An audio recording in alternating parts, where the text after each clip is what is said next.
Bem-vindos ao Land of Obscurity. Você está prestes a entrar no mundo do desconhecido. Conheça agora a transmissão perdida. Aviso: este vídeo contém histórias perturbadoras. Assista por sua conta e risco. Citadel era um lugar como tantos outros, onde a rotina das pessoas passava sem grandes sobressaltos. No entanto, uma série de desaparecimentos misteriosos começou a mudar tudo. Pessoas relatavam sons estranhos durante a noite, passos pesados, respirações ofegantes e um grunhido que fazia os cabelos da nuca se arrepiarem.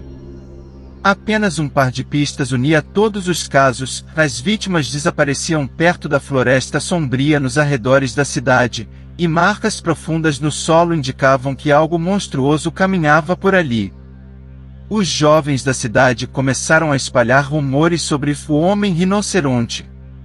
Diziam que ele era uma experiência científica que deu errado, um homem fundido a um animal, condenado a vagar pelo mundo como uma aberração. Alguns afirmavam tê-lo visto, uma criatura enorme, com pele cinzenta e uma protuberância ameaçadora no rosto, um chifre grotesco. Embora a maioria dos moradores tratasse a história como um mero conto de terror, Jenna e Alex, dois adolescentes curiosos, decidiram investigar. Fascinados pelo mistério, eles planejaram uma expedição à floresta. Na noite mais escura da semana, Jenna e Alex entraram na floresta, armados apenas com lanternas e celulares. O ar estava úmido, e o silêncio era quase absoluto, exceto pelos ocasionais estalos de galhos secos sob seus pés. De repente, um grunhido profundo ecoou pela escuridão. Jenna congelou, seus olhos arregalados encontrando os de Alex. "Você ouviu isso?" ela sussurrou.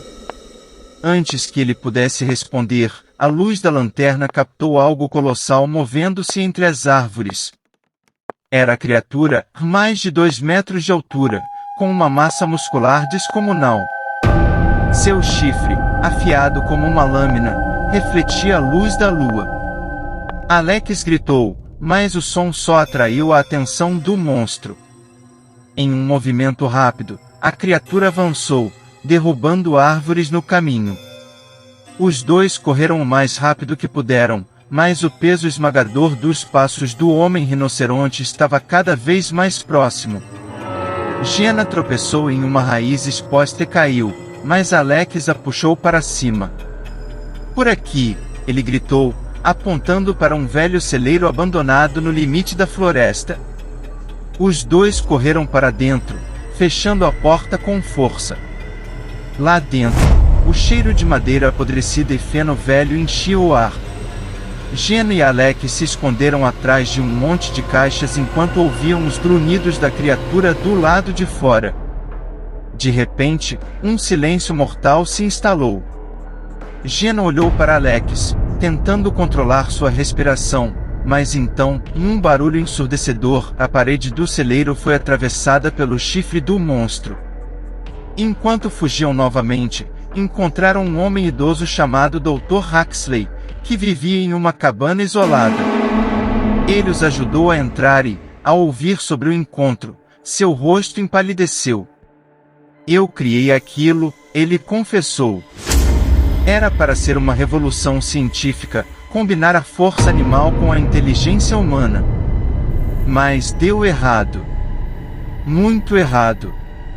Agora, ele é uma máquina de matar, movida por instintos primitivos. Dr. Huxley explicou que a criatura tinha uma fraqueza, seu chifre, que, apesar de mortal, era extremamente sensível. Se fosse atingido com força suficiente, poderia incapacitar o monstro. Com o conhecimento do doutor, os três planejaram uma armadilha. Eles usariam o celeiro como isca, atraindo a criatura para dentro e derrubando um velho guindaste que estava suspenso sobre o local. Na noite seguinte, tudo estava pronto. Jenna e Alex ficaram dentro do celeiro, enquanto o Dr. Huxley esperava do lado de fora, controlando o guindaste. O homem-rinoceronte apareceu, mais feroz do que nunca. Ele atacou, destruindo parte da estrutura do celeiro. Jenna e Alex gritaram, correndo para os lados enquanto a criatura avançava. Agora! Gritou Jenna. Dr. Huxley acionou o mecanismo, e o guindaste desabou sobre o monstro, atingindo diretamente no chifre. O som de ossos se partindo ecoou pela noite. A criatura caiu, imóvel, mas ainda respirando. Quando os três se aproximaram, perceberam que, por baixo da pele monstruosa, ainda havia traços humanos. Dr. Huxley caiu de joelhos. Eu o conheço, ele disse, com a voz trêmula. Era meu assistente. Henry. Ele se ofereceu para o experimento. Eu o transformei nisso. Jenna e Alex trocaram um olhar de horror. O que faremos agora? Perguntou Alex. Não podemos deixá-lo viver, disse Dr. Huxley. Ele é um perigo para todos. Mas ele não merece mais sofrimento. Com pesar, o doutor usou uma seringa contendo um potente tranquilizante, colocando fim à existência da criatura. A notícia sobre o homem-rinoceronte nunca se espalhou além de Citadel. Os moradores acreditaram que os desaparecimentos eram obra de animais selvagens, e o nome de Henry nunca foi mencionado. Jenna e Alex juraram nunca revelar o que viram naquela floresta. Dr. Huxley desmontou seus equipamentos, destruindo qualquer evidência de suas experiências. Mas, nas noites mais escuras, Jenna ainda podia ouvir, em seus pesadelos, o grunhido profundo do homem-rinoceronte, lembrando-a de que algumas criações humanas jamais deveriam existir. Em uma pacata vila cercada por pantanos chamada Falhaven, as noites eram embaladas pelo som dos grilos e do vento suave. Mas naquele verão, algo diferente estava no ar. Mosquitos começaram a aparecer em números alarmantes, maiores e mais agressivos do que o normal. Tudo começou com o velho Tomás, o pescador que morava perto do lago. Ele foi encontrado morto em sua cabana, com marcas de picadas pelo corpo inteiro. O médico local disse que foi um ataque anafilático, mas havia algo estranho, as picadas eram profundas demais, como se algo maior tivesse o atacado. Conforme mais mortes misteriosas começaram a acontecer, os rumores se espalharam. Pessoas relatavam ouvir um zumbido alto e estranho antes dos ataques. Alguns afirmavam que era um supermosquito, criado em laboratório por cientistas que faziam testes secretos na floresta próxima. Sofia, uma jovem jornalista investigativa, não acreditava nos boatos. Determinada a descobrir a verdade, ela começou a investigar os incidentes, entrevistando moradores e explorando os arredores. Em uma noite de lua cheia, Sofia decidiu acampar perto do lago, onde muitos dos ataques haviam ocorrido. Com uma lanterna e uma câmera, ela esperava capturar qualquer evidência do que estava acontecendo. Por horas, nada aconteceu. O lago estava quieto, e o único som era o zumbido distante de insetos comuns. Mas então, por volta da meia-noite, um zumbido diferente ecoou pela floresta, mais alto, mais grave, como se algo enorme estivesse se aproximando. Sofia congelou. Ela acendeu sua lanterna e viu o que parecia ser um mosquito do tamanho de um gato, com olhos vermelhos brilhantes e uma tromba afiada que gotejava sangue.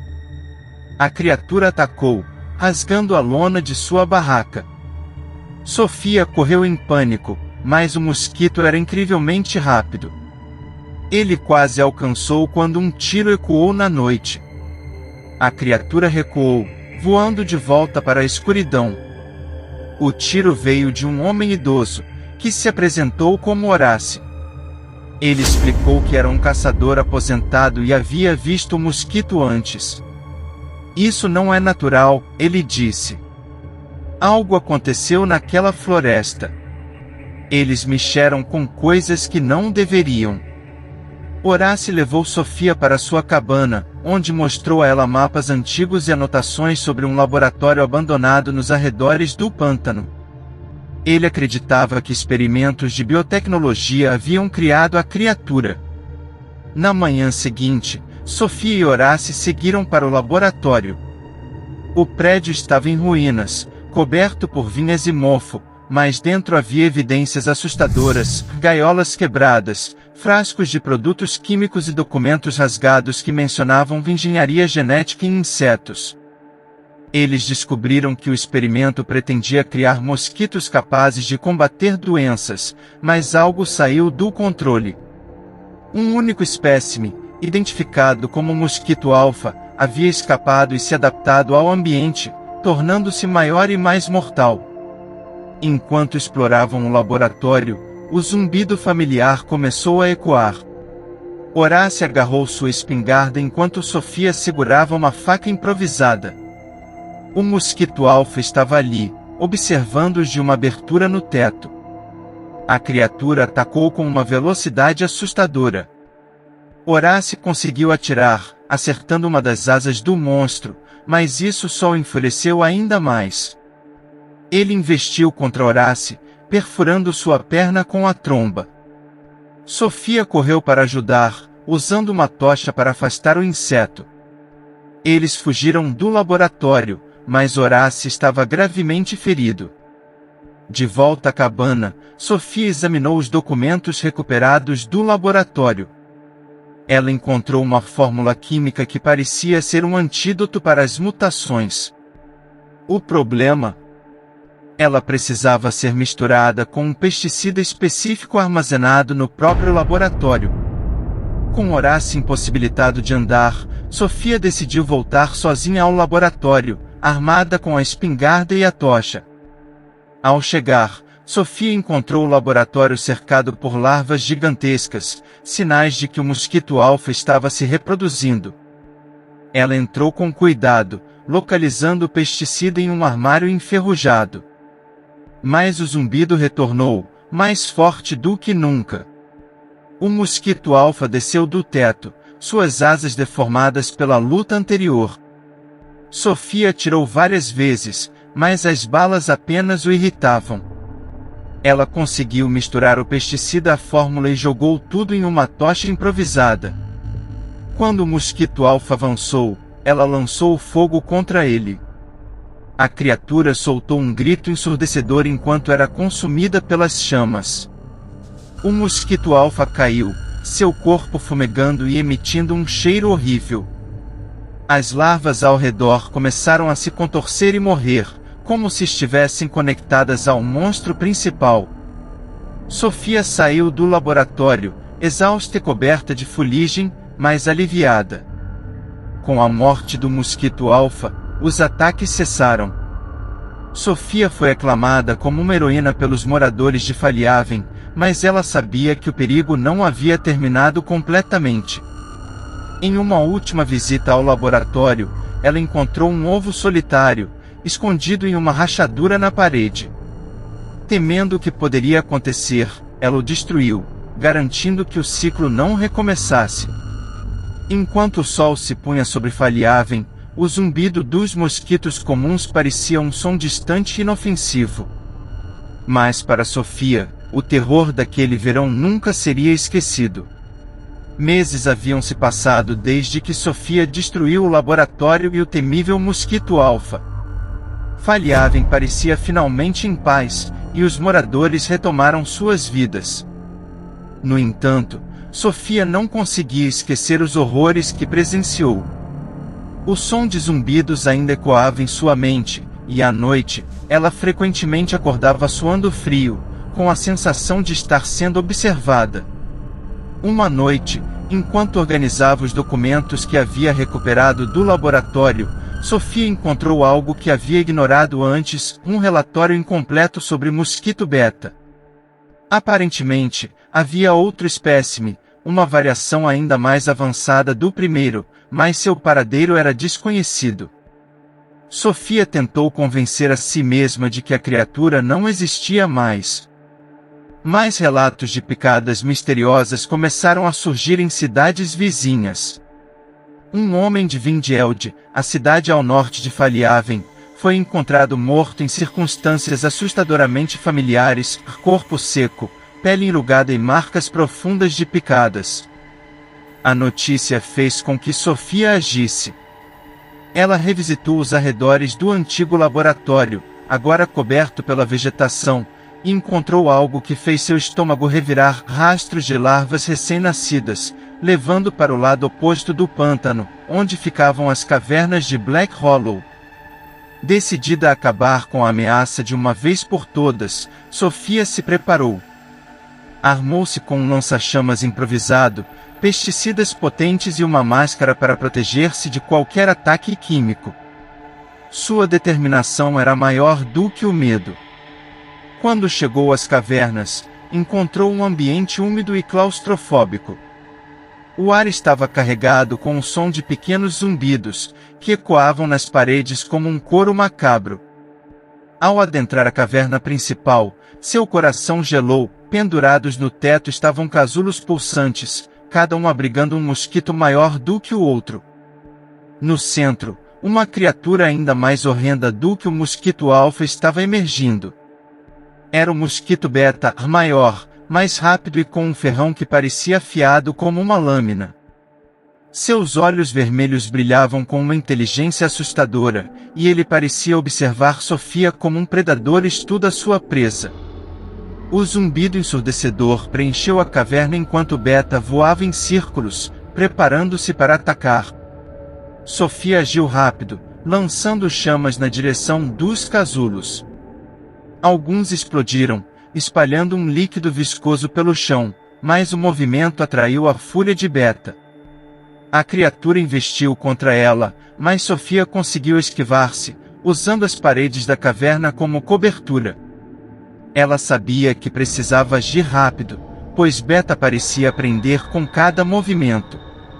Finalmente, ela conseguiu posicionar-se ao lado de uma poça de pesticida derramado. Quando Beta voou em sua direção, Sofia tirou uma tocha no líquido inflamável, criando uma explosão que iluminou toda a caverna. Beta foi consumido pelas chamas, soltando um grito estridente que ecoou como um grito de vitória para Sofia. Com Beta derrotado e os casulos destruídos, Sofia saiu da caverna, cambaleando, mais viva. Enquanto observava a entrada da caverna desabar sob o calor e a fumaça, sentiu uma mistura de alívio e inquietação. Sabia que havia eliminado mais um perigo, mas também entendia que os experimentos do laboratório haviam plantado sementes que poderiam germinar em outros lugares. Sofia decidiu deixar Falhaven, levando consigo os documentos restantes e a responsabilidade de alertar o mundo sobre os horrores que testemunhou. No entanto, ao se afastar, ouviu um zumbido distante, como uma lembrança sinistra de que nem todos os monstros podem ser destruídos tão facilmente. Fim, ou não? Deixe seu like, inscreva-se no canal e compartilhe essa história com aqueles que acham que podem enfrentar o desconhecido.